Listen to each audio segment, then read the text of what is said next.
Addiction thinks in circles, whereas invention thinks in spirals. Yes. Yes, And yes, I yes. love it. And spiral is not one dot, it's actually one seed becoming bigger and bigger and bigger Mhm. and bigger and bigger and bigger. So I'm grateful for that. And then two, just the pain just reminding me like this body is so amazing. Where else can you go Hmm. other than inside? And Hmm. when you're so almost like forced to face yourself, you find lots of love.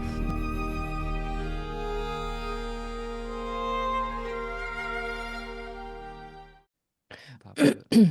Work is nuts. But now I live two lives. Yeah. There's not one life. I live two lives and I'm not dropping down until I have this energy because I have extra energy. I'm not going to sit here and watch. I don't have TV to watch. So Yeah. that's my excuse. I have to do something. Hmm. And do it something. I just yesterday went to this lesbian poetry and I read my poetry first time. I actually read Rumi. I was so touched. I couldn't even Wow. believe it. I read Rumi and I was shaking as I was reading it. And every time there's this one poem that I really love about that it touches me deeply and I resonate with it a lot. And I was with other 20 women. And this host was lovely, lovely old lady that opened her home. And it is apparently really hard to get in. So I got in for poetry reading. And next month I'm going. So every month they meet and every month we bring food, we cook together, and Hmm. we tailor the food to the book that we're discussing. And it's an Oh. open, wide discussion about whoever wants to host. So she invited me right away to host. And I was like, yes, but my books are different. And the first one I want to host is a Pussy Reclamation Hmm. from Mama Gina. And she loved it because she's been doing this for over 20 years, has not have had at all a person who wants to dive deeper into the body, the being, the embodiment and everything. And she herself is a therapist as well. And I'm like, oh my God. Oh, we're in for a treat. And then she's like, what is the food for pussy? And I was like, well, start from kale, from pineapple, and we'll change the pH for it. And I was just like, wow.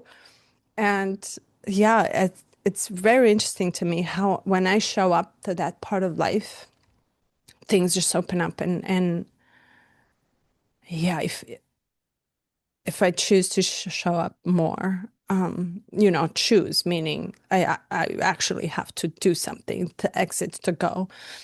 I think there will be a lot of changes, and I'm up for it. So Hmm. now I'm gonna host that book. Well, not book, but actually a lecture. And I'm like, okay, great. So it's things are just happening, and I love that the 55th is talking about this dragonfly opening up without knowing that it's opening up.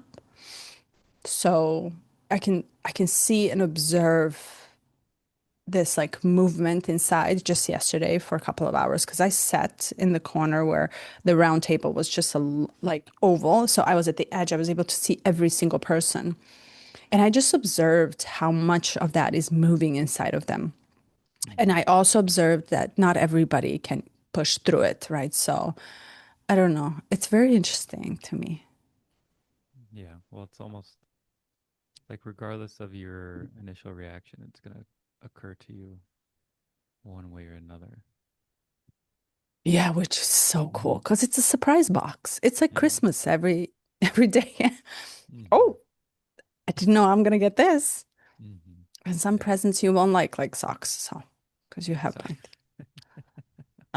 Mm. Yeah. And it's interesting the transmutation from water into air as being like the primary mechanism for hydraulic action for how the dragonfly unfolds and thinking about you know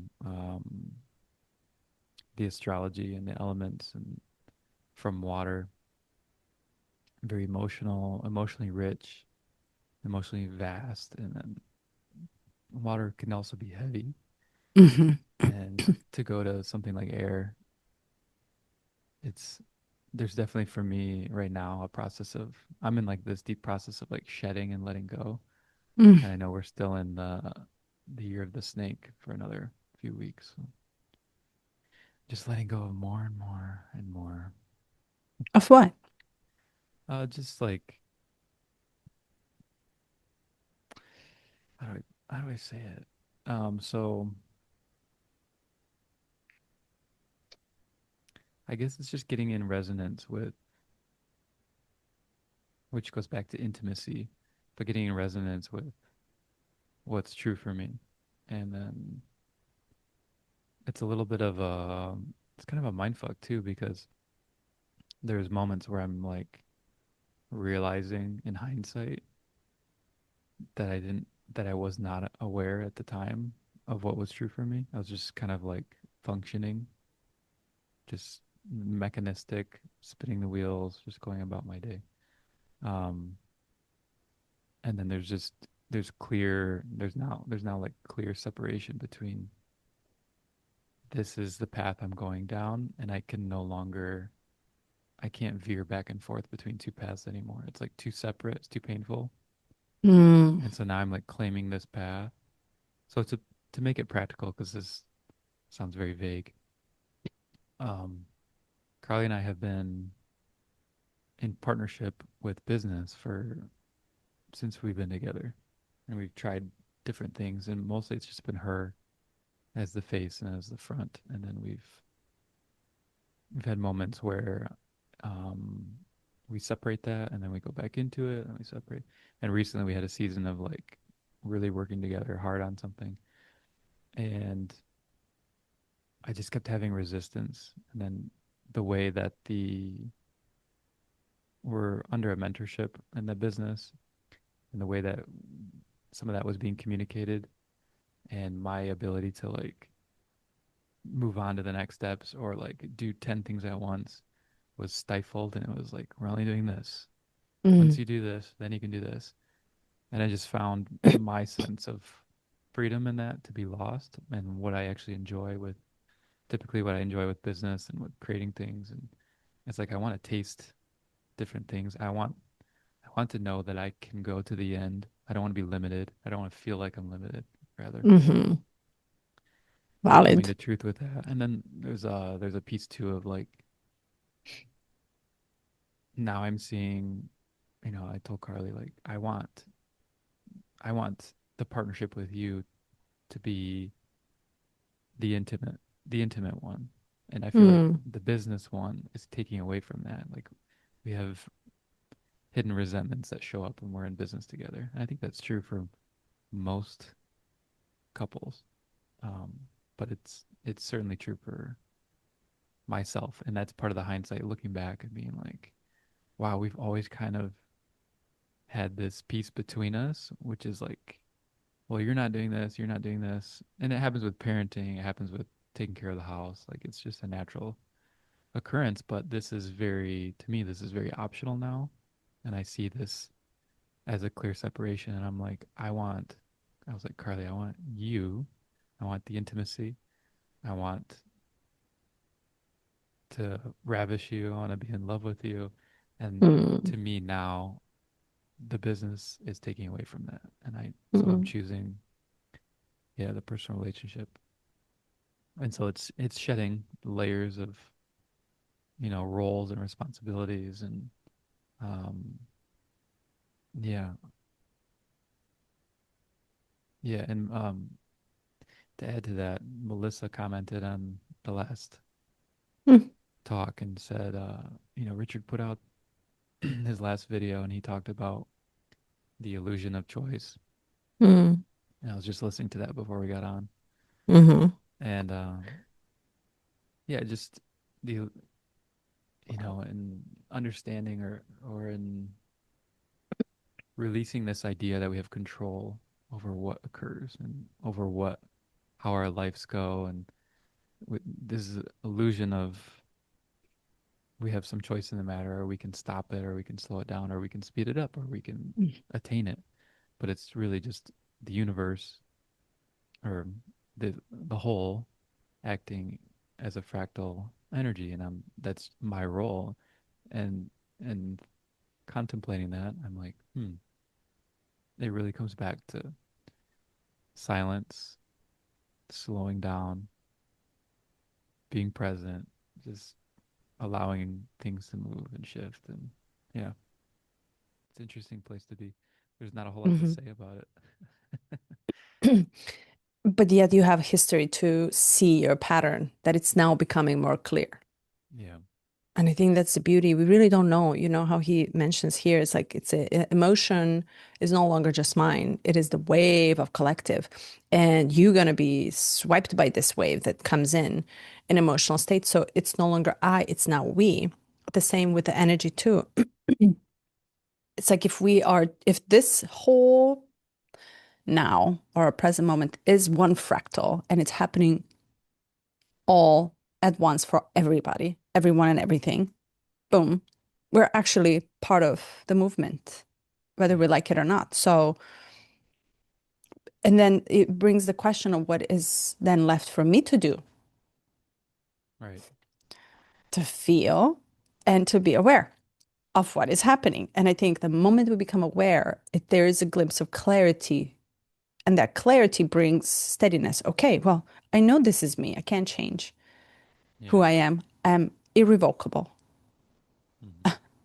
I'm unique, irrevocable. I cannot be what anybody else wants me to be. I can only be me. Hmm. And as such, this wave is presenting me this, and I am aware. And for that, I stand for, right? And so I think what you're saying is that I am clearing up myself, my illusion. And also to add to that, Neptune is not helping. I was just reading the book last night on Neptune, and then I fast forwarded to read my Neptune in eighth house, which is the house of deep, deep intimacy. And when you talk about intimacy, you don't talk about transactional or meaning relationship roles intimacy. You're talking a deep soul level intimacy. Hmm. It's as if your soul wants to come in and dissolve. Neptune invites the dissolve, Hmm. where there is no, that's the difference between the seventh house and the eighth house. That's the scorpionic deep, deep truth eighth house versus seven, where here we have roles we must obey. We have a responsibility, Hmm. right? So, and I love that because the Neptune is, well, I don't know if you are Neptunian or Jupiterian. Who do you think is your ruler? Who I is, think probably Neptune. yeah, Hmm. see, you're falling. But we're the fact of the matter that we've been under this influence for almost entire adult life. I see, and mind you, it actually coincides exactly with the Hmm. 2012 and 2027. Hmm. Did you figure that out? Not right when you said under Yeah. entire adult lives, it clicked for me. I'm like, all right. Everything that you know Mm-hmm. might actually, but now you're at the end of it. Now you can see what is happening because suddenly it's just going to become clear. And for that, you need patience, love, tenderness, softness, and nobody else can give you other than you. And actually, yes, the I moves to we, but I is clear that it's part of we. Yeah. Rather than before, I was not clear. I was alone. But now Hmm. I is aware that it's part of we, and no matter what we is getting affected, and Hmm. I irrevocably am part of it. And I think that click of clarity is so good. Then you can ask for what you want. But this is me, and I really desire this with you. Meet me halfway. And this ask is coming very different rather than conquering or aggressively coming and getting it. You're asking for it. And when you ask, right, if somebody comes in and says, hey, I have love for you, would you want it? Nobody asks that. Would you want my love? Take my Yeah. love. The Hmm. difference is huge. Take it, take it. I love it and I love you this much. No, rather Or than, I have to. Yeah, like Notebook esque romance. yes. and then reverse it. Ask for some love. Mm. Give me love. I deserve it, rather than, can you give me some love? The ask is totally different. Why wouldn't I? Reminds me of my kids. Huh? Reminds me of my kids. Well, how did they ask for it? No, they Love don't me. ask. Yeah. They demand. They demand. But you know, the hands, they talk different language. The hands come in. I want it. I touch it. It's beautiful. And I love that for you. So clarity is there, right? Awareness, which is Mhm. now much bigger. Voila. Right on Yeah. time. Yeah, and there's a deep releasing of pattern behavior. Like I'm just reflecting, almost like a mental notebook session, a mental diary around how many roles have I played for other Mm. people and not Mm. for myself. Oof. Yeah. Did you get excited, bothered, surprised by your answer? Um, yeah, it's a little bit of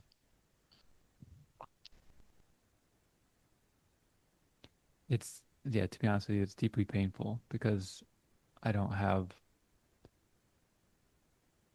a lot of clarity around what I want or what is in alignment with what I've done. But I will say this, in that conversation with Carly, it became clear to me like these two paths. Like this was really clear that this is the way I wanted to go. And out of that, I recognize it's actually the intimacy that I've always chosen. It's the depth of the relationship. It's the relationship itself. It's the person. It's the people that I interact with. It's, our podcast, our conversation. These are the choices that emanate out of my desire rather than like what role am I just filling for people.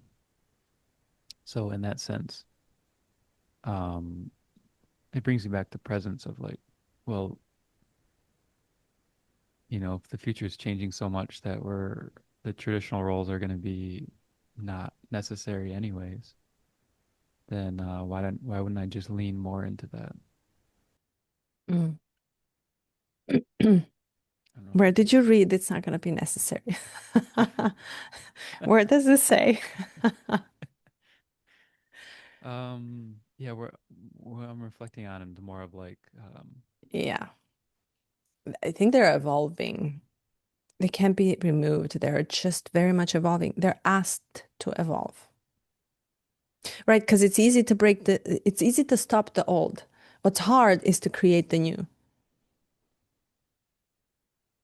That's hard. That's innovative, not how do you see it? inventive. Hmm. How do I see it? The energy used to try. I want to try. And you are the person I want to try with. That's the difference. Why you, not everybody else? It's like, no, no, I want to try with you. And trust me, I'm going to fail, but I want to fail with you. Let's try this. Let's try this. Let's try this. Curiosity sustains life. And if you're curious of new way, you can create your own way. And it's the way that works for you both, works for all five of you, actually, five. Hmm. But we got to try. And this is where we're pushed to create new, invent, invent, not you're pushed to write your own poetry, your own book, your own words, not read Rumi. Hmm. I read it with a different notation, but I Hmm. didn't write it. That wasn't mine. I was touched by someone else.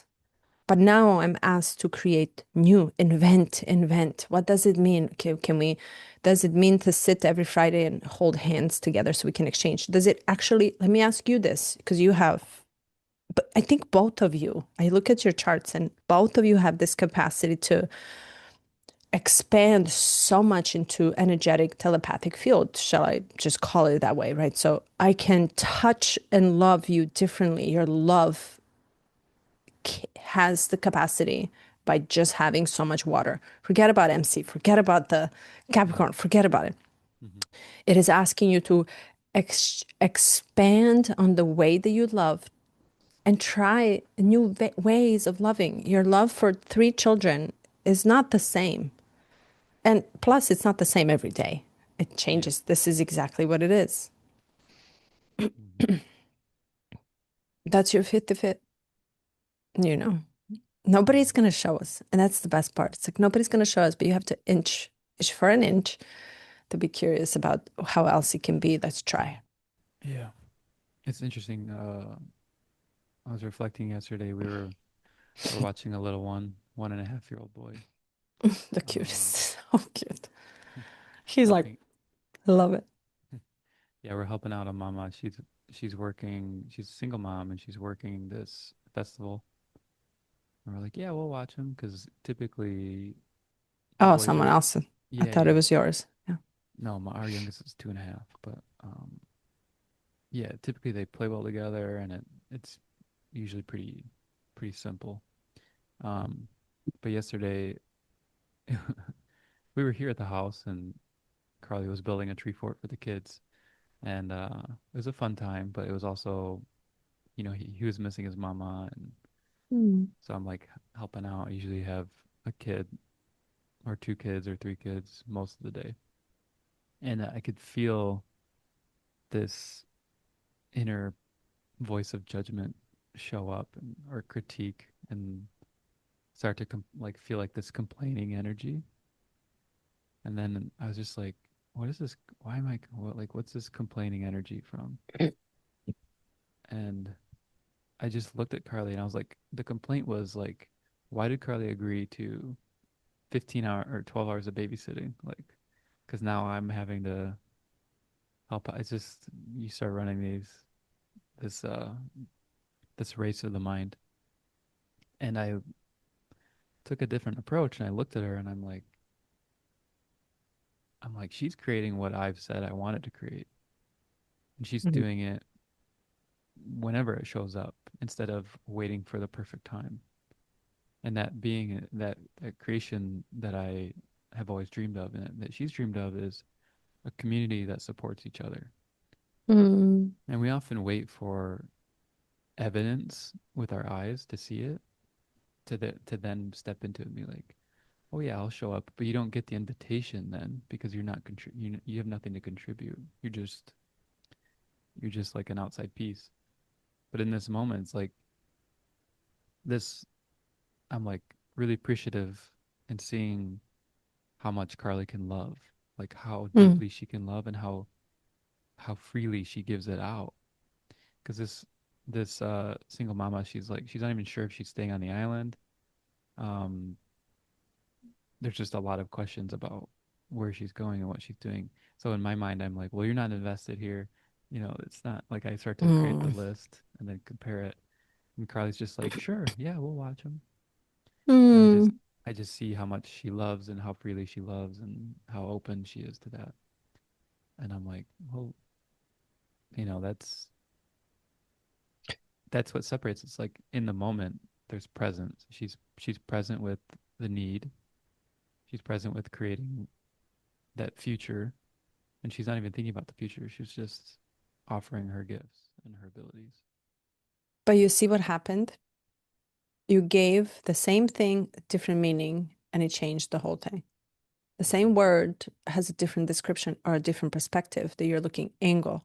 You just literally repositioned yourself to look at it from a different angle and then you saw the other side of the moon. Mm-hmm. Yeah. And sometimes that's all it takes, really. It's like, okay, what? But to get to that point, you have to ask yourself these questions. These questions of curiosity are so crucial. Wait, but why am I feeling like this? And answer them in the side of the head. Head will not answer unless that's why writing helps Yeah. because you direct your mind to, you force your mind to answer the questions so you can realize what are you identifying with rather than, but why am I? Oh, okay. And then it takes off. Mm-hmm. But you just change the meaning of it. That's exactly to change the meaning of the relationship. When you look into someone's eyes, you're actually not seeing the eyes. Such a small little thing can see so big. Mm-hmm. Can I, Rumi, finally found you, and I want to look at you with 100 eyes. Not only one. I want to look at you from all around. Let me see this and this and this and this and this and this and this. Because love now is not love. The you give me love is beyond this ordinary love. And then you become freaked out by it, excited about it. Yeah, if we change the meaning, and I have to add to that one thing too. Yesterday, it was the home, right? So we were in the house.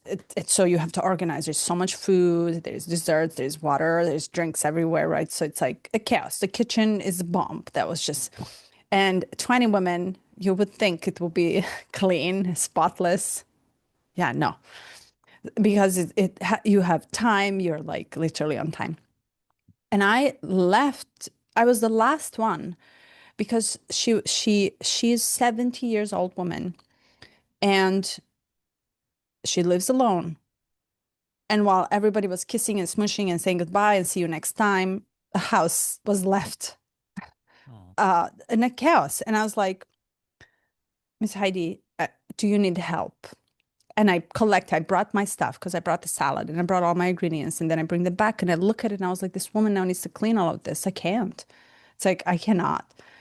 And so I sat with her and I grabbed her. She was tiny, tiny, small, it's like smaller than me. And I grabbed her for her shoulders and I looked at her directly in the eyes. And I was like, I'm here. I'm going to help you. This is a lot of work. The difference, so why I say this, the difference between having a community where you just see the need and then you say, hey, I'll do this, I'll do this, I'll do this. It's so opening and free rather than you do this, you do this, you do this. I think this is what is changing. Someone telling you what to do rather than you actually being aware of what is the need in a moment and you grabbing and say, hey, I'll take care of the child. Past 15 hours, no problem. But it has to be yours. And that's the freedom. You see, rather than someone telling you what to do. This is why the relationships are, oh, you need to change. Everybody's focusing there rather than, I'm not going to give you the advice. I'm not going to tell you what to do. But how can I support you to become aware and be aware of your needs, my needs, their needs? Because there is a need. There's a lot of need. And how can you contribute with the best of your ability to what you have? And I'm going to work to accept that. Mm.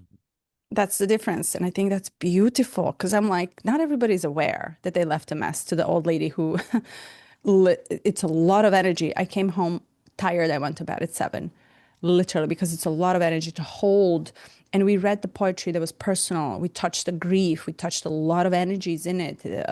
Losing mothers, losing children, losing relationships. Two women were exes in the same exact space. They were hiding from. It's like a lot of energy. And this woman, and I'm like, that's a lot. But awareness to the need, and she just looked at me and she's like, yes. And then I cleaned as much as I could.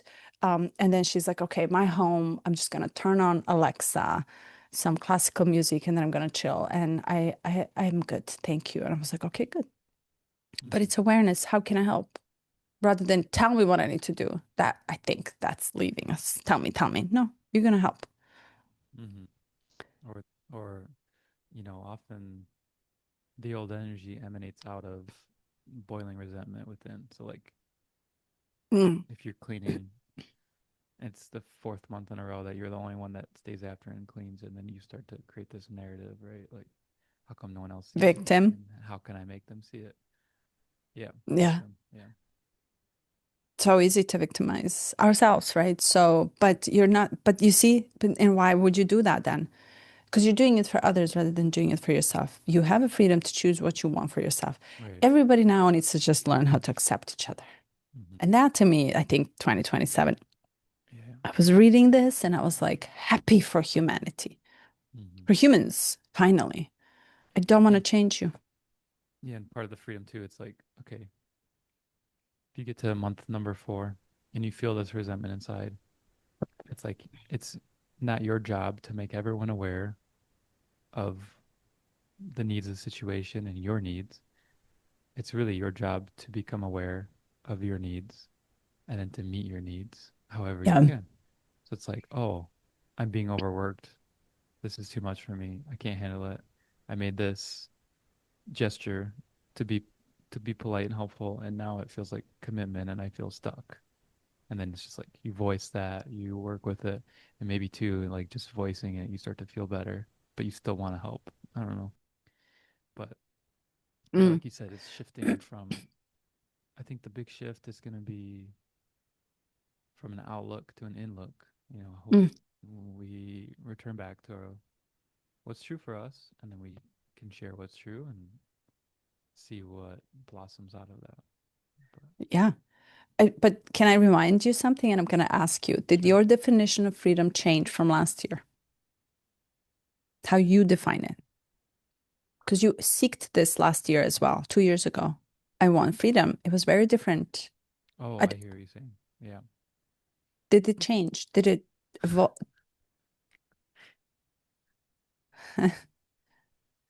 Um, yes. So invites a question. Do we know what we want? And how do I Hmm. know unless I try? I have to test myself. And I don't know what that means, really. Freedom is such a, he says, it is not something you can, how did they call it? It's dimensionless. Yeah. Doesn't have a concept. It's all how we create of it. Yeah, it's it's true that it changes. I will say though, I had the seed. The seed was still pure at that 2 years ago. And when you had asked me like, what is it you want? I'm like, Yeah, yeah. I don't really know. I just want freedom. You're like, but you can't you can't put that on someone else to like give me freedom. It's impossible. And that's kind of the nature of it is I think what shifted is not the freedom, but the quality that's emanating out from within me. That's what's shifted. Is now I'm a little bit more open to how that freedom might show up or what might occur or not occur, how open I'm being. And in that openness too, there's a before it was like I have to get away from this to achieve freedom, and now it's like I'm just open to I want to be open to more of it, including what's current, including what's here. And I think that's a temptation. Speaking from my own personal experience, that was a temptation when this occurred to me. Like I want freedom was Mm, it's out there, mm, right? And but that wherever you go out, you find mm. yourself in the middle of it. Like you keep That's, seeking it out. Yeah. yeah. And whatever that you think you need and want is not actually what you want Right. until that what you want and you actually deeply need on a deeper level, not your mind level, becomes part of you and you no longer seek it. That's where the desire becomes no desire Mm. because it's not there. I don't know. I just feel free. Mm-hmm. There is a sense of freedom inside of me, and this is how I experienced it. And I will try my best to explain it, but it's not what it was 2 years ago. What I thought I needed. Same is it same for you where your definition of freedom has changed or is changing? Mm. Oh, huge. To me now it's just this. That's how I can explain it. It just and then it just enlarges. See? No. Yeah. Scratch that. It doesn't even grow. It's like there's a lot of space and there's a lot of honoring to change, to make me to call it errors, mistakes, whatever, but none of it even explains the freedom, the free space for me to be. I think it has, to me, it has to do with just being me Mm. and not, especially not being explaining myself to anybody just because how irrevocable I am and unique. That's a hard concept to grasp. My mom did what no one did in that time and divorced my father when I was 2. She was the only one in the entire city you're talking it's just 40 years ago, right? So it wasn't that long ago, and was canceled by a culture. Yeah, it's gonna It was, be exiled, oh, of basically. course. But 40 years later, well, now she's at age when majority of these people that cussed her and cursed her are dead. Yeah. And the younger generation, which is the one, are actually following her steps. So she was the first to do that now. And I'm not saying divorce rate is much higher now and accepted. But why I say this, she literally wanted to be herself. Hmm. And my sense of freedom comes from her, Hmm. right? So I have the gene key, but she imprinted this into my DNA. Hmm. And she goes, I just wanted to be me. In the end of the day, if I wanted to do this, I did it for me. If I wanted to do it, I did it for me. I wanted to everybody to leave me alone. Hmm. Hmm. And how hard of a concept that was then. And now it's like it makes sense, but why would I want to hold on? Right? Why would I want to be your God, your lawyer, your judge? I think this awareness is like, oh, this is where it's gonna not make sense anymore for us to change anybody that we're connecting with. Why would I want to change you, Eric? You're so perfect. I don't have emotional connections, and like we don't have these bondage that is what you would have in your marriage or in your partnership for businesses, right? So we're not like entrenched with underneath roots, but we are actually entrenched with the soul roots. Why would I want to change you? I actually want you and I need you like that. Hmm. Hmm. It's this boost of energy comes in through so much acceptance, absolute support and empowerment just to be who you are.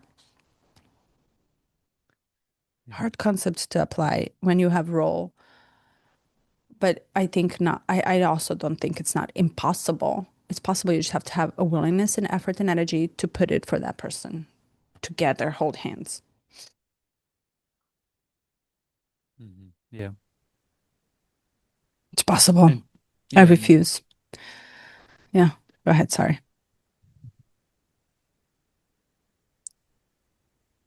yeah, there's 3 or 4 paths we could go down. Mm. I was curious earlier, you mentioned desire, and I think that's a relevant topic to the energy of the times that we're in. There's a very strong desire collectively. For. It's different depending on your own circumstances, I think, but um, I think I want to have the conversation around desire and creativity Mm. and how that relates to freedom. Oh. So for you, you said you have this desire out there, but ultimately it comes back to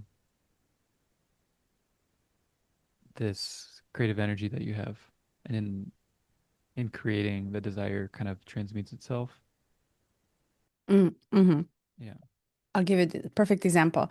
One of my friends created the AI generated picture of her representation of the words for her astrological sign, and she wanted something that will inspire her. So she went to AI, and the AI created this heart with the number 9, with the heart inside, with the blossoming. It was a beautiful picture.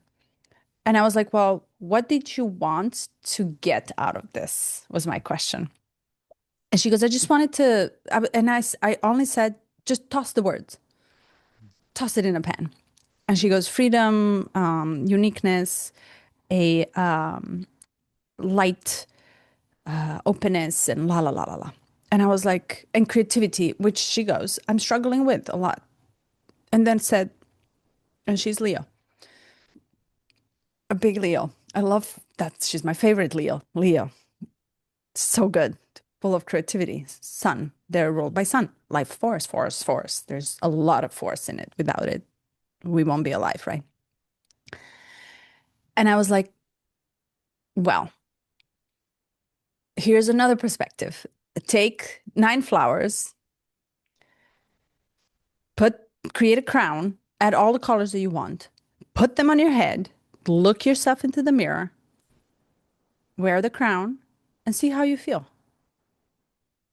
Why I say that is that it doesn't matter what something else creates for you. What matters is the momentum of you putting energy into something that you're creating. So it comes from here rather than giving it there. That's why AI is like, we give away a lot of our power unnecessarily rather than, I want to see what this, I want the desire. I want, it can be this is what I want, right? And then, but once I start putting it in the pieces and putting the pieces together with my own hands, with my own energy, and the colors and perspectives and my moods and my emotions in the moment, I might change the way this crown looks. Oh, and I might like it.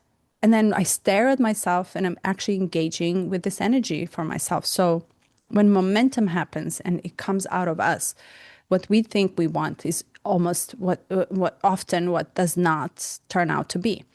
Meaning with the process of creation, we're opening to the result that we didn't expect. So which means ultimately we're learning how to do new. We're learning to enter into the unknown and accept what comes as a gift back. That's the desire to do something that turns into that you actually take this impulse of energy coming in and you start doing something, you're actioning upon it. You're moving pieces, right? And it's not just here, it's actually coming in a material form to create something. Writing a poem, writing an essay, writing a workshop, big deal. Like I've been sitting on what is my February workshop is going to be. I'm showering. It's in the idea. Love, love, love, love. Okay, well, what can I do with this? What is love? Do I want to hold a lecture on it? Okay, well, how am I going to do it? If I don't do something and take that momentum with it, it's going to stay here and this is going to just take off someplace else. I actually want to grab it. I want to take it in, bring it on, and I want to sticky note it. I want to change the colors. I want to pop it. Let's see what happens. And this is to materialize your desire. Marina, and I have a new book that I got from her. Oh, phenomenal. All she talks about is just energy. Energy. Her entire thick book of pictures, her entire life is literally, I'm sitting here in front of you. I'm going to ask you this, how I'm sitting in front of you. My intention is to direct my mind into tunnel vision in front of you. You and I are going to be the only thing that exists right now in this moment, and we have 1 hour. And I'm going to literally play with what is happening inside, and I'm going to try to give it to you, and I'm going to take what you give me, and I'm going to make sense or nonsense of it, but I'm going to feel you, and you're going to sit across the table in total silence with no noise, just white screens like this. And I'm going to dedicate this time for you. You know, to dedicate, okay, I'm getting on a fire. You know, to dedicate the time that is concentrated, that literally brings everything. We talk Osho, energy here, it doesn't matter what center. It's literally combining all this energy that you have.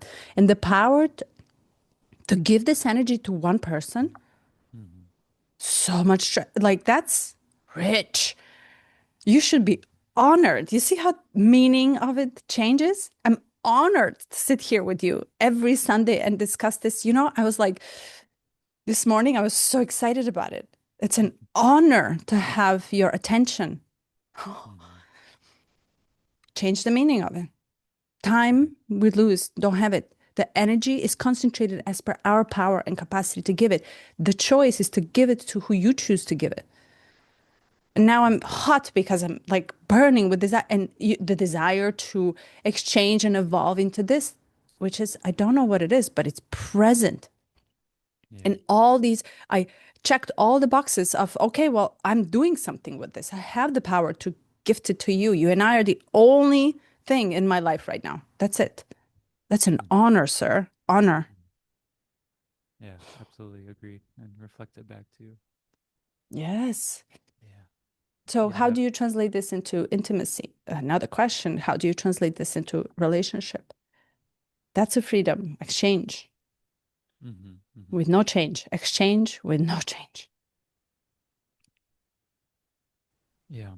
And there's a couple, it's like desire has like two phases. There's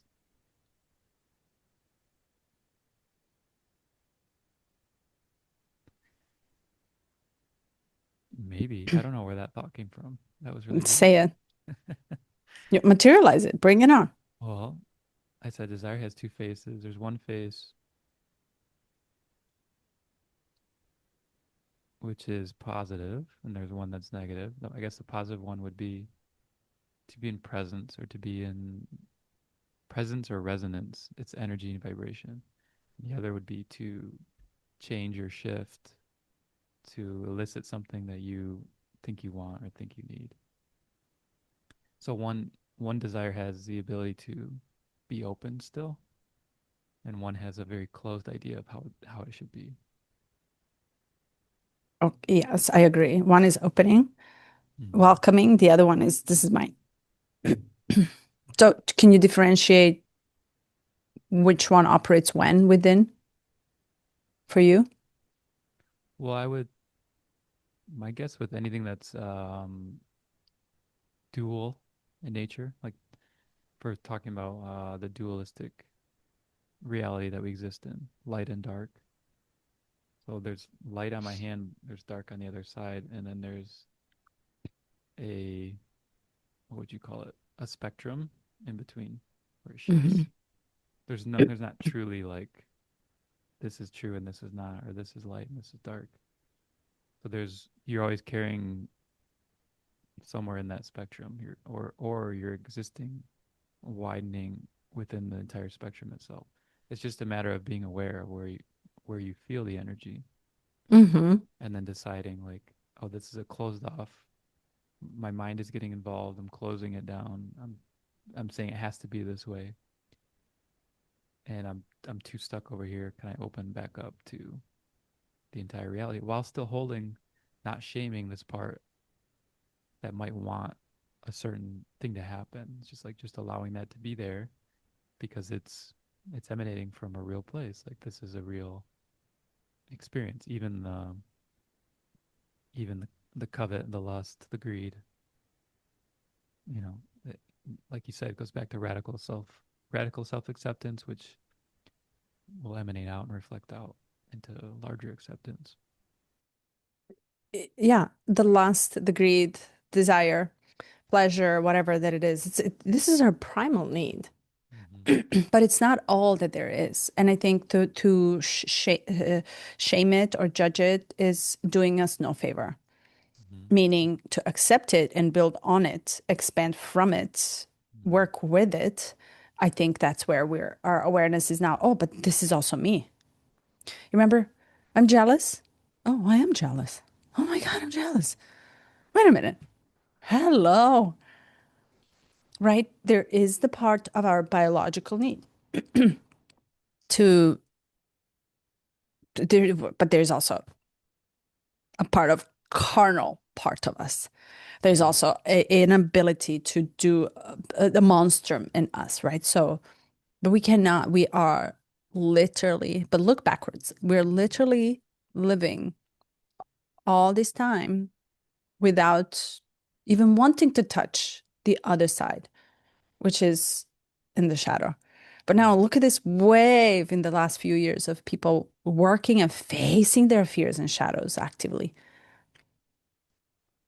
which means I'm missing the whole other part of me that I have not even, I wasn't even aware. I thought it was all pink. It's not. Pink came from Mm-hmm. somewhere. There is also the darkness. So yesterday I was saying, imagine the sky with no stars on it, total dark. It would actually be just a, Isn't that the sky from LA? no, there's a lot of I'm stars. sorry. Why? I'm just digging a little bit at LA. Actually, LA skies are golden. I don't know if you heard. We have golden sunsets. No, but really, look up and imagine there's no light. Tiny little mini freckles of it. We would not ever know. We would not even desire to go there. It would just be a freaking ceiling that it's just pitch dark. But there is light. And with that invites curiosity. Oh, how far? that is so.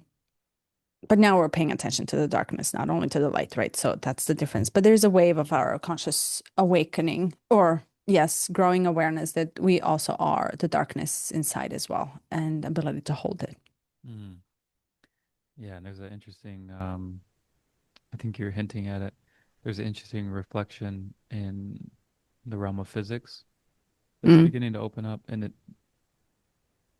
maybe in 2020, around that time, it was like on Gaia and some other places where people started talking about like quantum mechanics and dark energy and these realms of the unseen, and traditional physics can't quite accept it because it's so vast in definition. There's no way to like, how do we put this in a textbook? Mm. But now, and I think AI is actually going to be a boon in helping in this discovery, because I think it's gonna, there will be some element of like, well, there's clear evidence for this being the case, and you as humans have actually been very closed off and dogmatic in your approach to it. And then we can decide how to move forward from there. But I think it reflects from this, like you said, this desire to do this shadow work, to look within, to we're now seeing like, oh, it's not just the emanation of light. It's not just atoms and quarks and all this stuff. There's a very ethereal, mysterious, intelligent part of reality that is inexplainable in our traditional model of how reality operates, being through time and space. It's, yeah. So I'm excited for that. Yeah, and we don't even need to ask for it. It's already happening. Mm-hmm. So can't you see how supported we are in a sense? Mm-hmm. Mm-hmm. I love that. We're in good hands. Don't you feel we're in a good hands? Invisible More, hands? more than ever. Yeah. Mm, What an yeah. irony. And everything we see is totally opposite. And yet something inside says, but yeah, no, B much bigger deal is occurring. And also to ask you, because we are now, see how everything now aligns for everything astrology, Jinkies, Osho. Can you see how everything is actually coming closer? Mm-hmm. So can you also please see that you can't just study one thing, you have to study multiple things. See how versatility is very helpful, different points of views.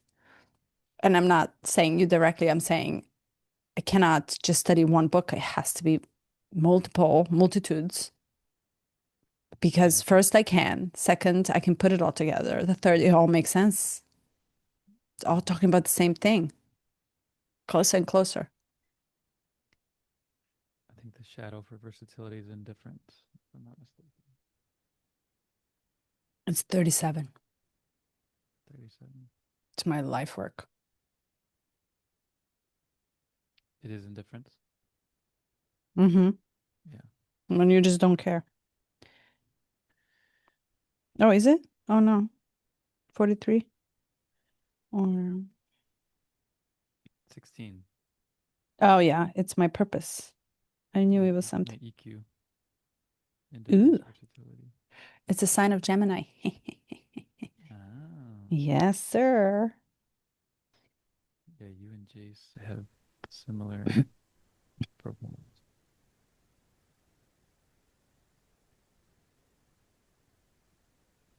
Yeah, it's his core wound. But speaking of, I know we talked on this already, but um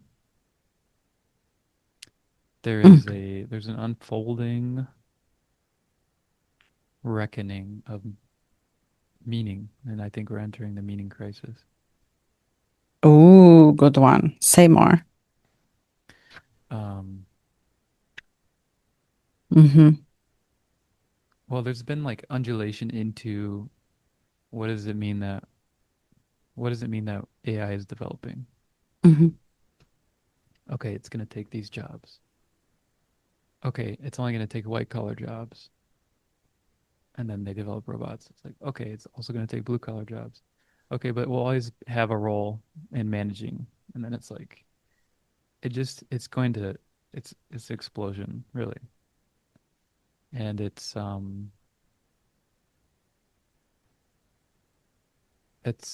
just going to cause us to lose our sense of what are we here for? Because many will lose their job and their vocation, and then what's left?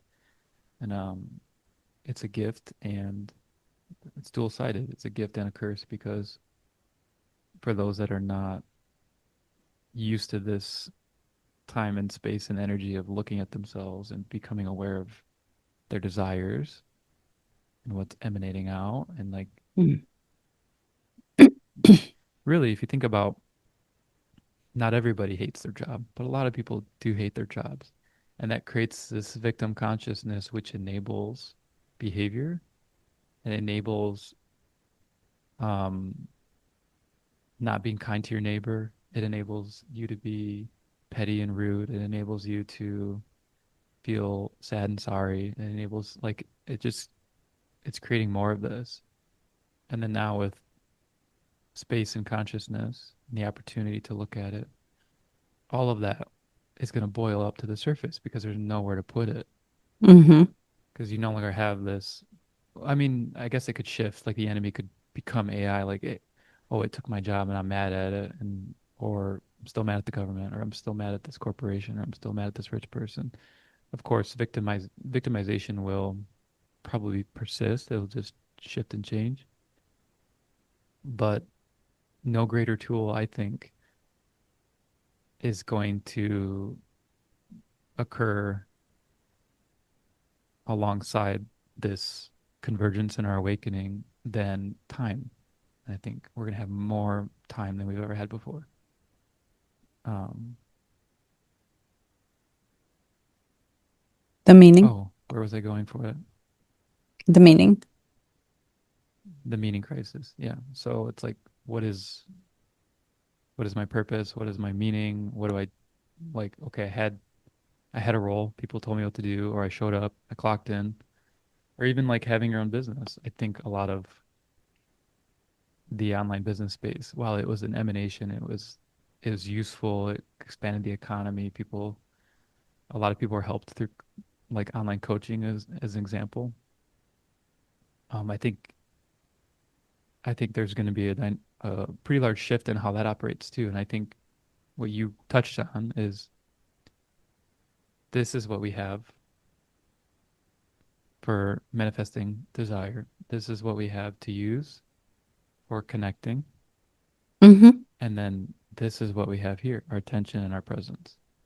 And that's really all that's going to be left. Everything else will be progressively more and more automated in a sense. Of course, you Hmm. can create realities and function that way. But I just go back to, for myself, I think this is the Piscean Neptunian part. You can tell me, but when someone introduces like or when I read sci-fi, futuristic sci-fi, or when I contemplate where we're going with AI, or I listen to a lecture, I bring it back to the deepest part immediately, and I'm like, well, in 20 years, what's my meaning, my purpose? Like I go out there and Carly's like, what are you doing next week? And I'm like, why? I don't care about next week. Um, but to me, it goes back to like, okay, maybe this is cheating, but in my Jinky profile, I have um, presence and intimacy as my sphere of purpose, and then also my sphere of vocation is the same, it's shared. And so it's Mm. like it is this type of Hmm. conversation. It might be putting hands on people and massaging. It might be building something. It might be watching a group of kids or facilitating play. It, it might be, but it's it's to me, it's like it's concrete, it's physical, it's intimate. It requires presence. Um, and to add to that, part of this shift for myself has been this loss of desire to do the online creation thing. I'm kind of seeing it as temporary, and I Mm. no longer really want to participate. At least, and I'm open to that, of course, changing. But for Yeah. now, that's where I'm at. Yeah, Yeah. there's a lot there. I don't know. I know. I was like, I have so much to say now. Um, but I want to go back to the meaning, what you Mhm. mentioned. So true. So true. Our meaning and the way we give meaning to things is changing, is evolving rapidly, which invites again, okay, I'm gonna change my mind tomorrow. Yeah. Whatever. Next moment I will think differently. And I'm willing to stand behind my words from yesterday that now are not correct. And I'm honest about it. I'm authentic and I admit to myself first. And then it comes out. It's like, but this is just what it was. I believed in God. Now my God is everything. Right? This was my religion. Now this is a different thing today. I feel different. Mhm. When the jobs are taken and we have lived all this time, years, thousands of years, thinking of ourselves as only valuable through our contribution that is returned in the sense of whatever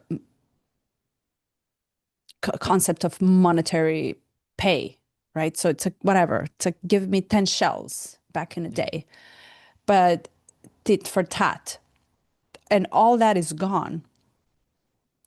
We're left with I don't feel valuable anymore. What is my value if I cannot contribute? And Mhm. then you asked if I can't contribute to the large scale of other businesses because I'm no longer valuable with PhD in whatever, in engineering, Mhm. which by the way was the most payable job and still is. But Well, the that's because we're. humans, huh? Yeah, it's temporary too. Yes, I told you about the SpaceX. Everything that it was required. I oh, I actually am overqualified for they're looking for. Overly qualified. And then it says preferred, which is coding. And I was like, I'm not going to get into the coding. And I said, this is the only thing that I don't know and I don't want to. But if you need me for a job to learn how to code, I'll go and learn how to code, no problem. But you have a bunch of engineers in SpaceX. And he goes, sorry, we can't. What was the role? So If you don't mind me asking. it was to head the forecasting analytics, which Mm. is all that I do. And Financial?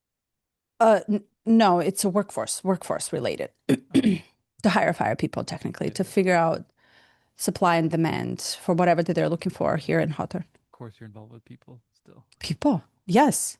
But you see, Yeah. the AI is kicking me out because the soft people skills are not needed anymore. And you know what? Why he rejected? He said, in 2 years from now, when your job is gone, soft skills, people skills, talking, collaborating, sitting in a meeting, eating, when your job is gone, we're going to need to put you somewhere, which is in a robotic code. And my job will then be to teach AI how to do what I'm doing anyway. So you're talking 2 years. I'm talking 4 years.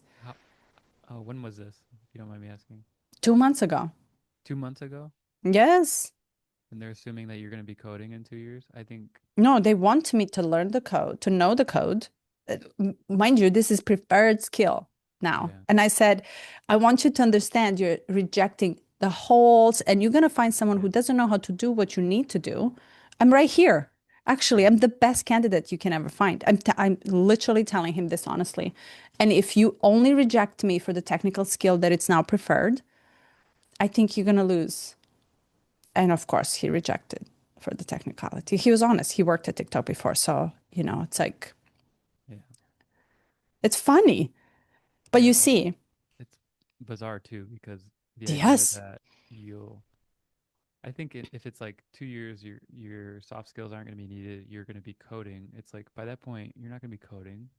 No, you're AI is going to gone. be like self-coding, whatever. Exactly. Yeah. Exactly. But you see, you think you know what's going to happen. We don't know Right. what's going to happen. So the meaning, but you know, when you zoom out, you see that the soft skills are actually the people skills Mm-hmm. are. So the meaning that we gave to contribution to the actual 8 to 5 cubicle in Western culture is no longer going to be. So what you're saying is that, oh, but part of me comes in and says, this is what I really want. Because part of you talks from the future, 20 years from now, coming and telling you, lighting you up to say, but what matters is that you're mine now.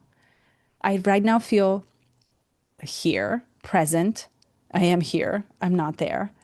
I am my whole naked self with all my flaws and all my everything that I am. I'm right here, right now. And you see it. You're actually willing to see it. And to do Mm-hmm. that, the sense of receiving that is like priceless. So your seed that you were talking about earlier is seek. It's like penetrating this for you to do. And why Mm-hmm. would you say no? Well, you can't say no. Yeah. You can no longer say no. You can pretend.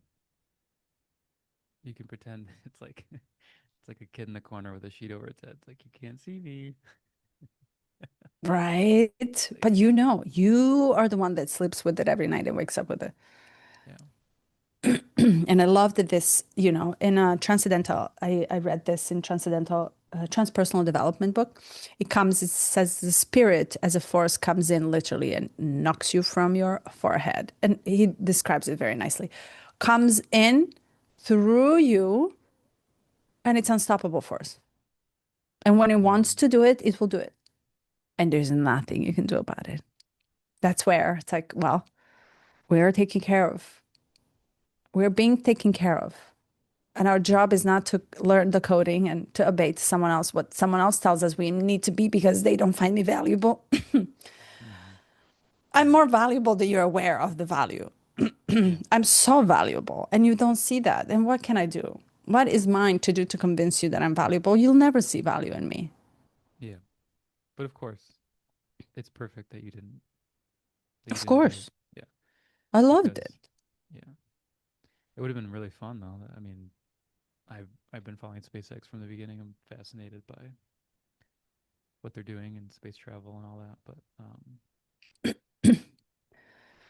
Yeah, it's yeah, just another can that will take you to Mars. And what are you going to do there? you gotta And die then like now me. what? Yeah. It's like, and then what? We'll just stare at each other Yeah. and die without the water. Great. Hmm. Yeah. It's it's pretty bizarre because I've always been like technology first and very fascinated by technology, and then I have this other side of me that is quite magical. I sent you this radio Uh-huh, uh-huh, show. uh-huh. Yeah. And essentially there's a the roots of some of our language are Egyptian. In Egyptian language, they the name for something held the polarity within it. Hmm. So Yes. yeah, so you had magic and science coexisting within the language within a single word. You had light and dark implied within a word. Mm. And so it was just a facet of basic understanding. And then, we could talk about the astrological significance of the separation and division, and now potentially we're reunifying the two worlds together again. But, it's pretty fascinating if you watch the hyper technology folks and how any semblance of understanding of magic has to be codified through science in order for there to be some understanding or to be able to grasp it. And then the other side,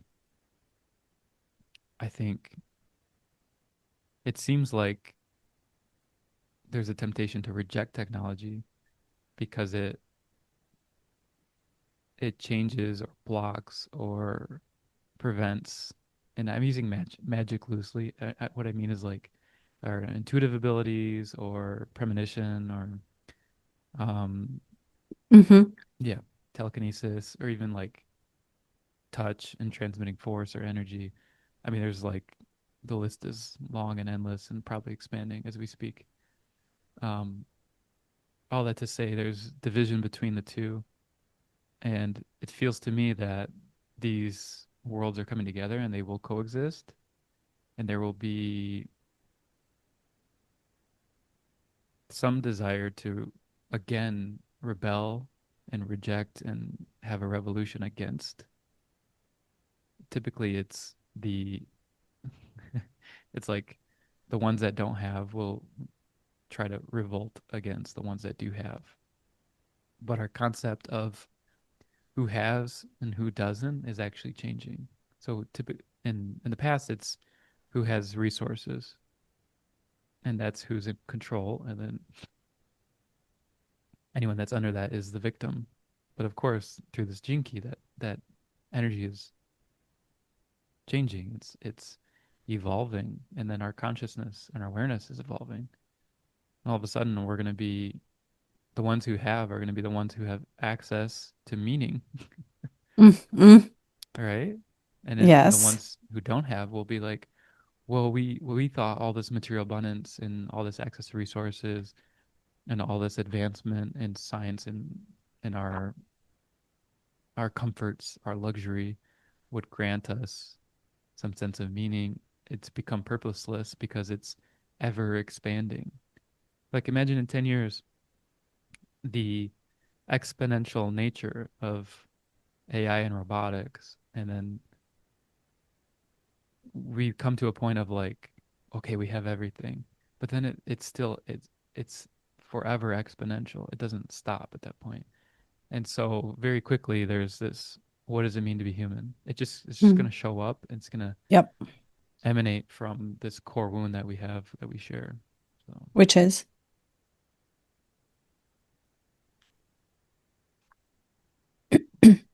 why being me, unworthy. or why, yeah, like what's the purpose? What's the point? What is the Yeah. point of this life, of existence itself, of pain, suffering, of also the joy and the happiness, the bliss? Because again, like we said, I think in the last talk, we desire to have bliss, and when we're in bliss, we desire to maintain bliss, and that desiring for something else removes us from having access to this present moment and all the beauty that's available to it. Mm. Did I say nothing or did I say a lot? I don't know. No, you said good stuff, good stuff, good stuff. But I want to come back to this like rejection of technology Okay. because some other technology, if there's any other way to explain the inner intelligence rather than technology, technology is the non-human intelligence and then human intelligence that can never be replicated with it. So now you're saying we're going to be split in a clear two sides. That we are now becoming aware that Alexa cannot talk to me and move my energy inside of me. But if you come in and say, hey, the other day, there was a friend of mine is a nurse, and she sent me a picture of I don't know, was it a brain aneurysm or a an explosion of veins, and I don't know the terminology in it, forgive me for it, but it's when brain vein explodes and then the blood clot happens in the brain, and then on the scanner you can see it and it looks like, and she goes, guess what this is? And I'm like, it looks like is it E. coli, right? So I don't know, I was just guessing because it was just this like web, and Mm. it was fascinating. And I looked at it and she goes, it's a 27-year-old and we're headed to operation room right now. And I asked for name, and she said, I can't tell you the name. But instantaneously, Eric, the instant, because I was cooking the dinner, and instantaneously, I was like, doesn't matter. I shut it off.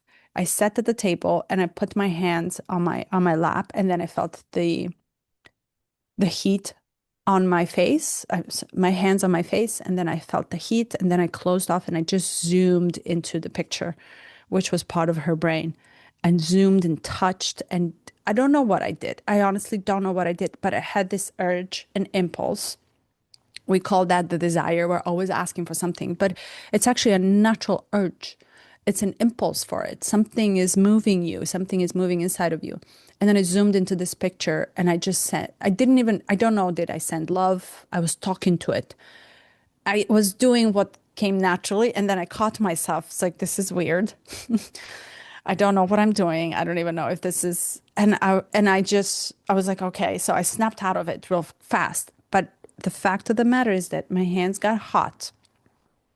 I touched my face for no logical reason. I sat there and I gave my presence to that photo, which was in someone else's head.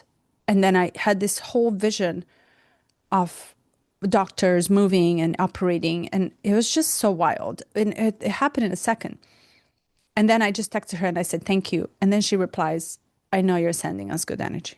I didn't say anything because I didn't do it for her to know. I did it because there was an urge. And it was beautiful. And I just didn't know what to answer on that. And I was like, it doesn't matter anymore who did what and what am I doing. It doesn't matter if you know that I did it. What matters is that moment of urge that was honored, that impulse that came for who knows what. And it gives me tears on my eyes to think, it's like, gosh, we have this intelligence inside of us that can genuinely, altruistically help human beings. We have this. We just need to recognize the urge to come in and help. So monks are walking. You saw monks are walking again for the peace. This word now becomes very present with the board of peace. Now peace becomes, it's no more stop the wars, the words, it's actually, let's talk about peace. Do you see how it's like, okay, well, the peace is now becoming probably the word that will be used a lot rather than wars. It's a total opposite, right? So when monks are walking, everybody wants to feel their energy emanating. And in Blavatsky's book, she speaks about these souls that are crystallizing and having this what's called ring cell crystals that are subtle in the human heart, literally.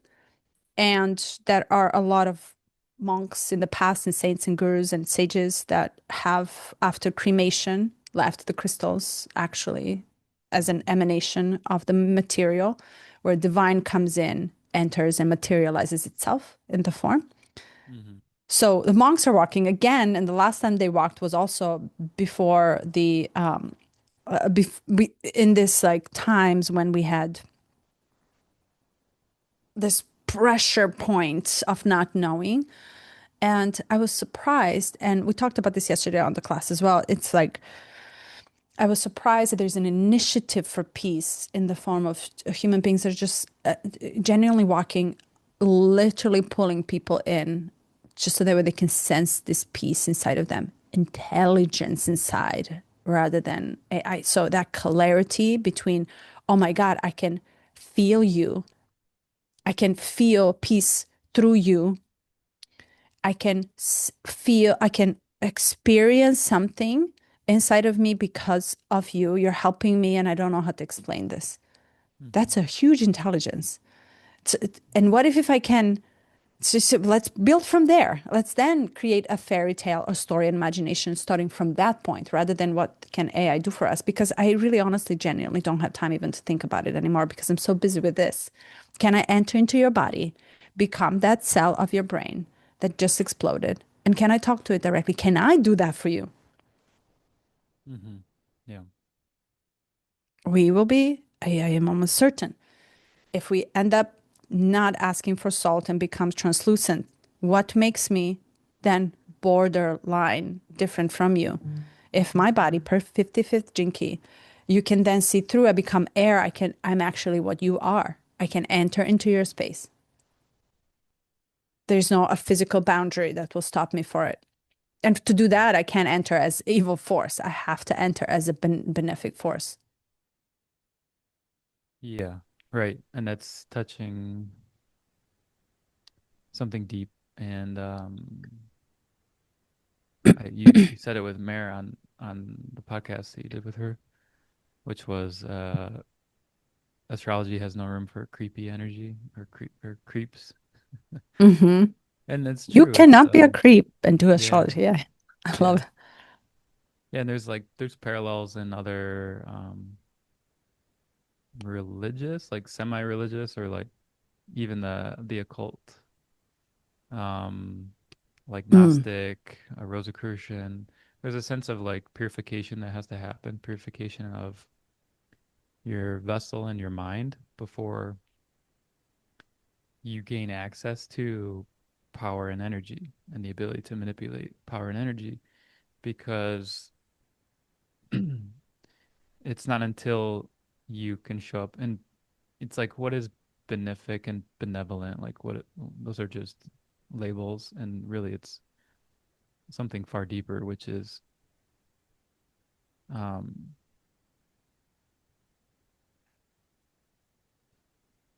I think it's purity of your vessel so that it's so the energy can come through and be of use to something Mm. greater. And we don't always know what that is.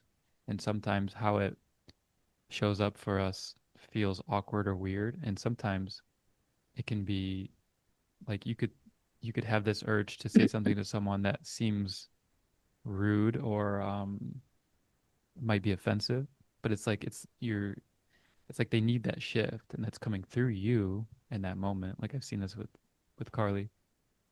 Um but like you said you had your hands got hot and then you had this desire to do this and then you said um you said I caught myself. So when would you catch yourself? When you're drifting out or when you're falling? Mm.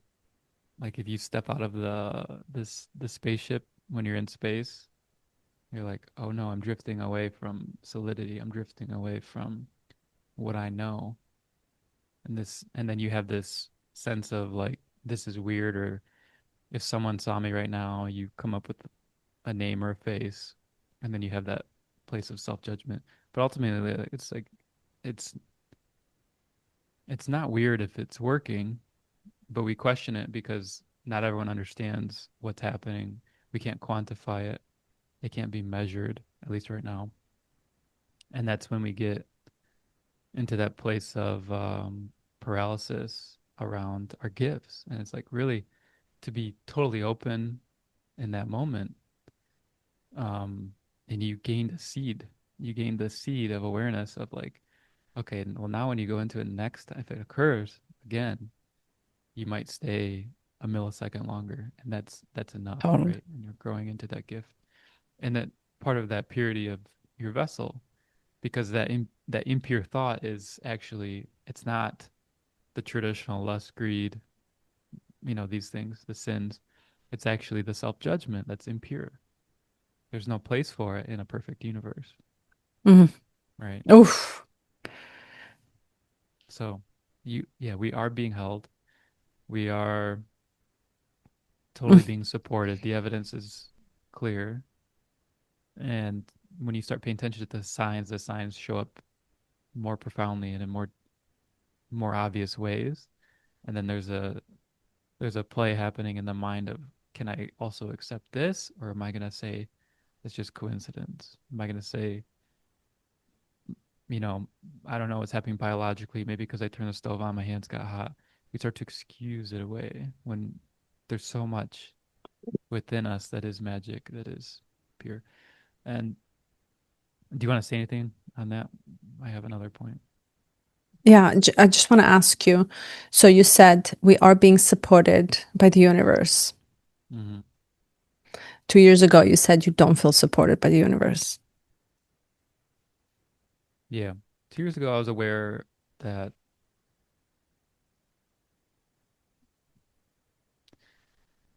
I was aware that, um, what should I say? 2 years ago, I became aware that this was my core belief, and it was uncomfortable to admit it at the time, because, of course, I want to believe I'm supported. I had been in this spiritual journey then for 4 years, 4 or 5 years, and so it felt like stifled progress to say like, well, actually, I have a problem with my core belief that I don't feel supported and that I have to. It was like the creative force, the desire force was against not having support. It was like, well, I have to figure this out.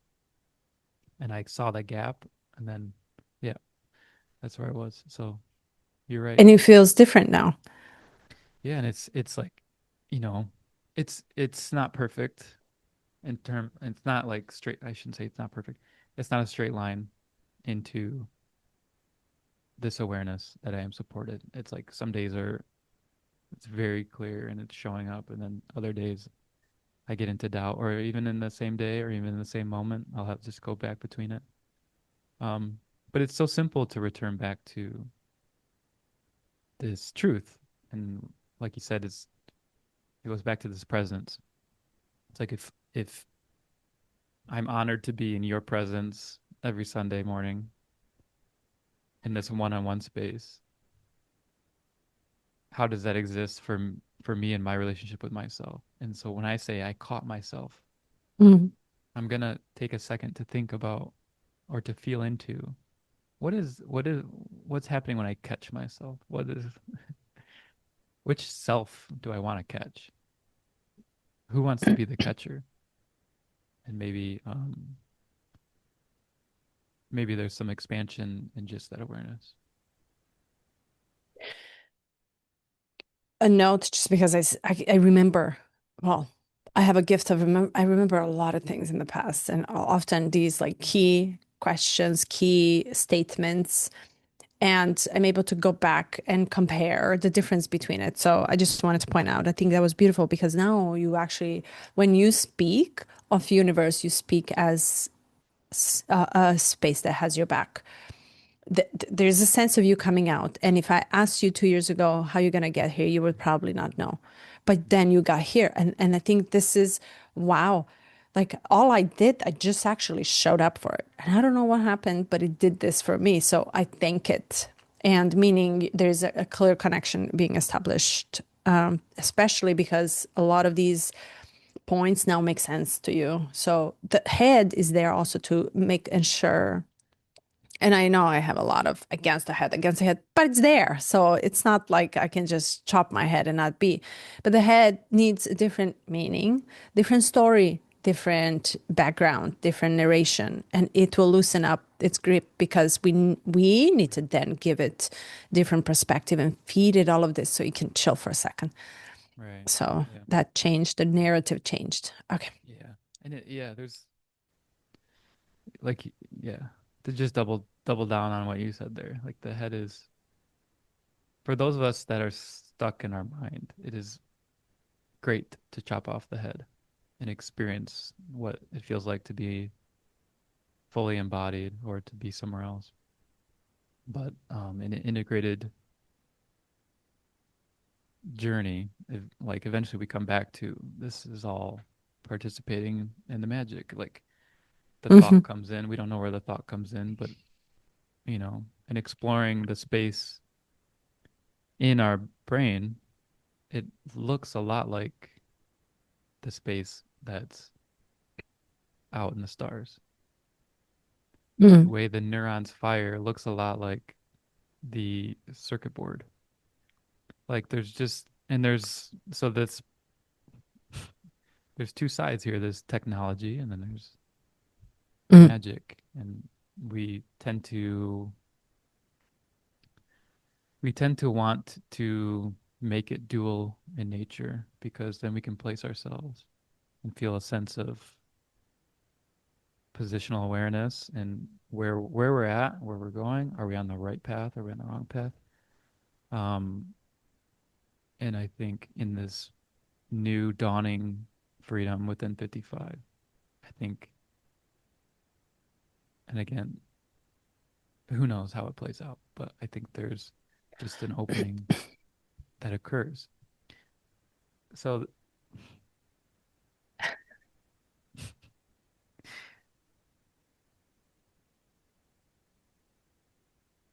hmm, maybe I'll save this piece. Why? I'm just a little apprehensive of introducing.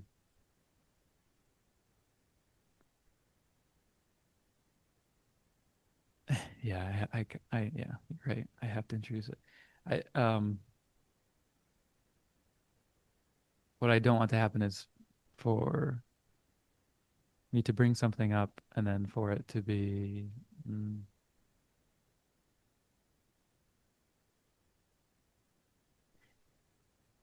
yeah, I don't know. I guess my desire here is to maintain this presence that we have going, and I feel like this topic might shift it. And that's I'm just going to open up to saying that's okay. If it does, it does. Okay. Okay. But I want to introduce this because I noticed in listening to it a very intense restriction, contraction, and like there's no way that's not what's happening. Mm-mm. Um, and I could presume from how you've talked about AI and technology that you will feel the same resistance, contraction, denial.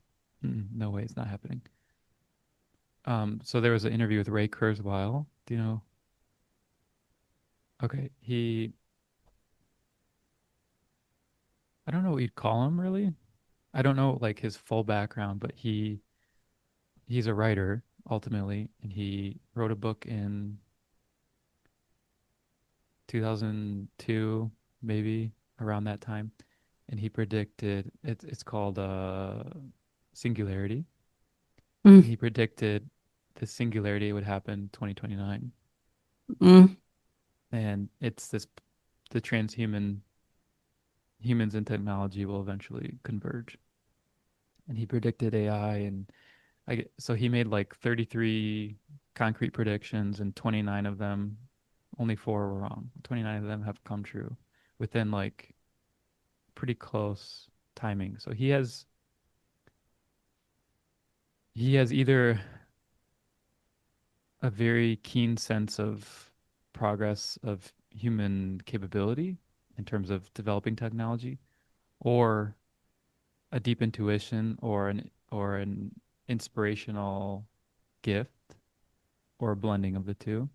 But it seems that because a number of people have made predictions of the future, and typically, especially from 2010 and on, everyone's predictions have been like very, very like, oh, this will happen within 3 years. This will happen within two, like very quick.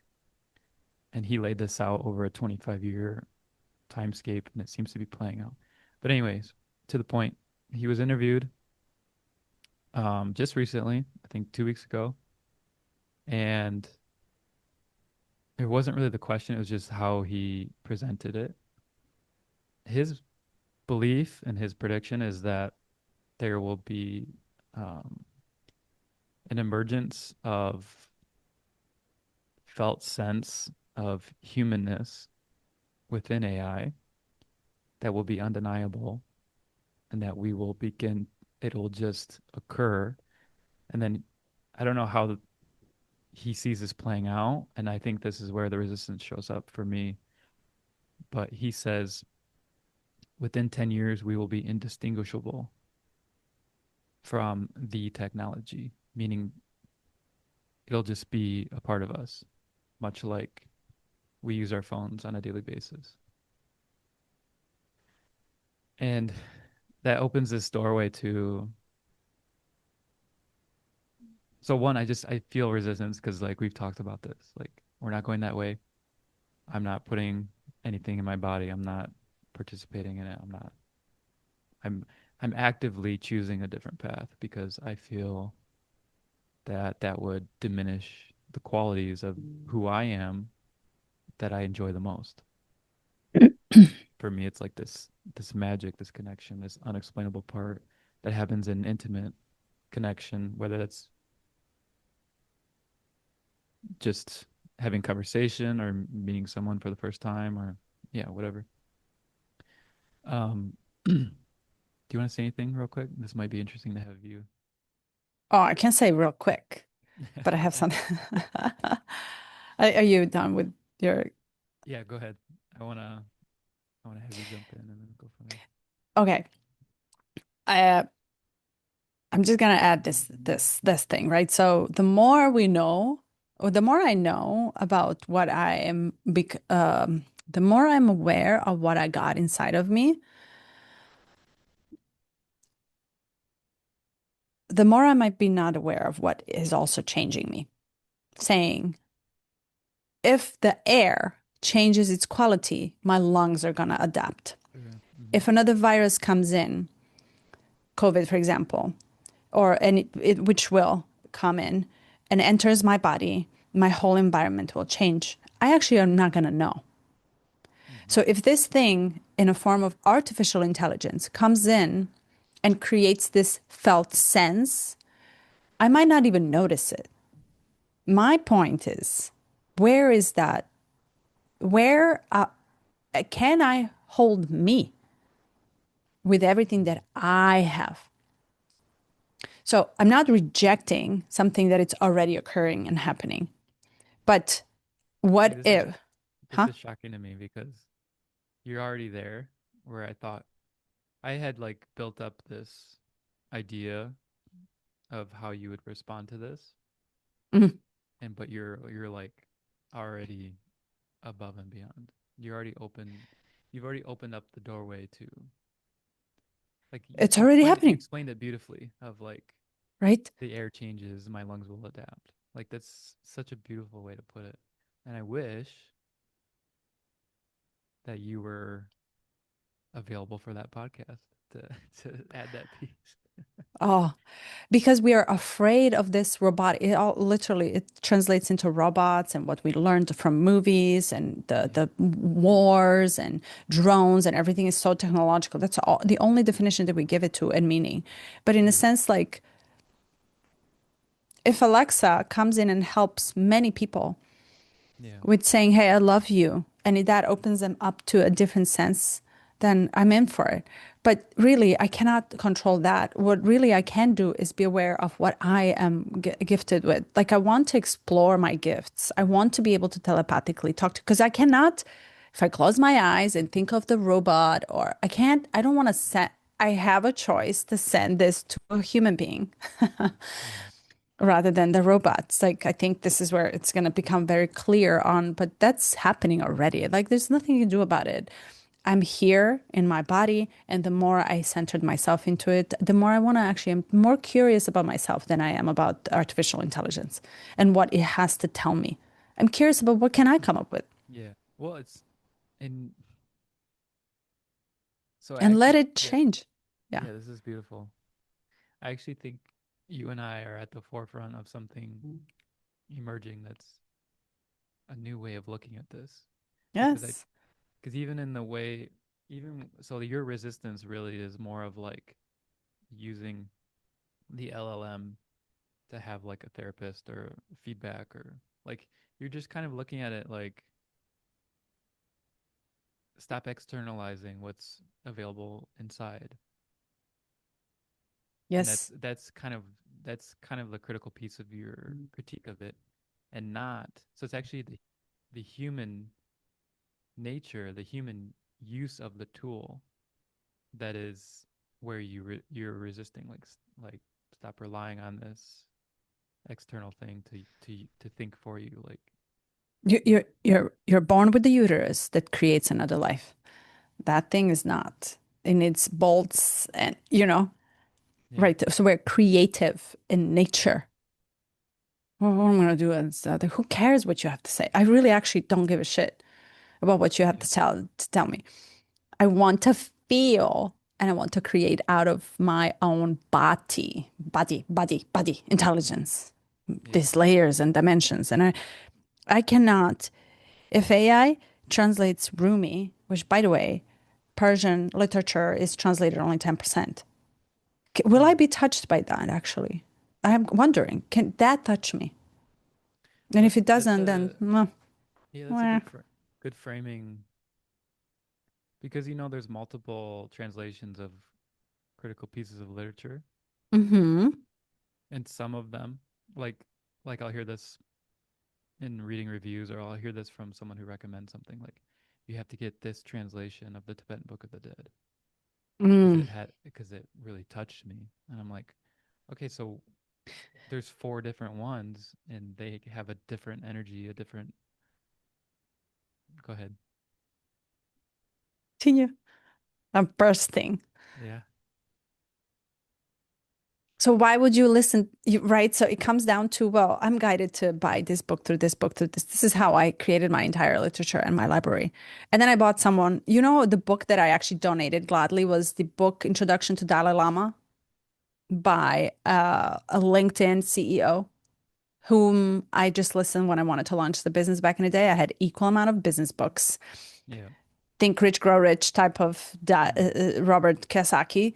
Everything was business, money, money, money, money, making money. And then I had equal, and I donated all of the money, all of it, because I couldn't, for life of me, finish a first page. I was like, I'm forcing myself into something that doesn't come naturally. That's And where I'm light, at right now. Yeah. yes. Because I And can I built up just, this library, and I'll open it and I'm like, oh, okay, uh, carry on. see, and I'll add to that too. You're saying the artificial intelligence, there's a clear split. I think this is going to become clearer this year, next year when we move into the Aries, because Aries energy is very selfish in a sense, meaning it's all about I am. This is what I am, and that's that. Goodbyes are going to be very fair in nature. Mm-hmm. They're going to be welcomed. But if your absorption of the center is related, because this intelligence, this darkness, let's see, this shadows that we're leaving as we move into has to go somewhere too. Mm-hmm. It's fair to say that they're not going to just vanish into evaporize in, well, he did say vaporization of the victim consciousness. But what I'm saying is this darkness is still going to be there. It's just going to transmute into something else. It's not going to go anywhere as Yeah. it's this intelligence is part of the universe already. It's going to go somewhere. But what if there is a massive split in these particles and I belong to this particle, this cluster, and you belong to this cluster? That's fair. But go there, I'm going there. It's a clear blowing the kiss, sending the wind into your back so you can go and rise to the highest possibility. You were Well, how do you? mm, Yeah. How do you see that? I want to dig into. good You said. example. Yeah. Go Mm. ahead. A good example was yesterday.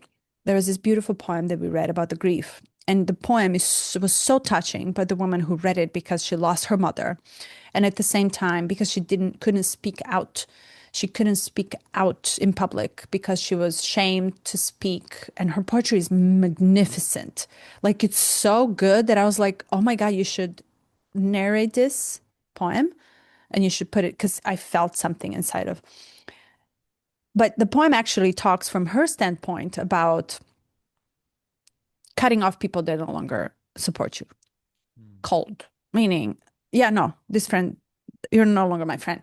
There's an innate anger that comes from it. And there's an innate something that it's not resolved with it, that it's pushing and cutting people off the life. And yet I received it very differently. You see, there's a difference between how she wrote it and she placed this push of energy that she translates as a clear, no, these are not your friends anymore. They shouldn't be in your life. Clear. Okay. And I said, it actually invited me to understand their perspective too. It was so soft. But the same thing has a total different reaction. And the reaction comes from me and as it comes from her. That too has a place in the universe. Same way like I do. Yeah. And there was you're not no longer going to read my book or be welcome here. No, I said it the way I said it, and I was very welcomed in it. So every energy is getting welcomed, but I think we're just getting clustered into supportive, whoever supports which energy. And to me, that is very clear, is that when I open from the heart, a lot of people, and just to add, oh my God, one more. There's a comment on my last short that I said this morning that I read, and I played Debussy. Debussy, I don't know how you say it in English. His, The uh, bussy. huh? I think the bussy, but yeah, whatever. Debussy. His notes are so deeply touching. They're open me naked. And what I was saying added the music on. The comment said, I cannot listen to this tone. This is how I understood it. I cannot listen to this tune without being upset. It's the evil, thanks the evil. So I could have taken it as totally personal, but instead, in a sense, I actually felt this, and I was like, wow. And I immediately felt like, I wish you can feel what I feel when I listen to this tune. I Yeah. wish for you. And that was just that emanated from my heart to this person. I don't know who this is. And Mhm. I wish you can feel what I feel. My wish for you is already everything that I can give. Because I can only give what I'm feeling. And I'm actively feeling touched by this. And I wish this for you too, you stranger. Mhm. So I'm already clustered. And I don't know who is coming in the cluster. Well, you are still here, sticking with this for whatever reason of your own. But we're getting clustered in these particles of us. And I find this so clear, becoming clearer and clearer. Hmm. Interesting. I'm surprised you're still surprised by the things that I say. And I can't tell, are you really Of course. shocked in a surprise, or are you just want to debate it? Oh no, I don't want to debate anything. Yeah, your perspective is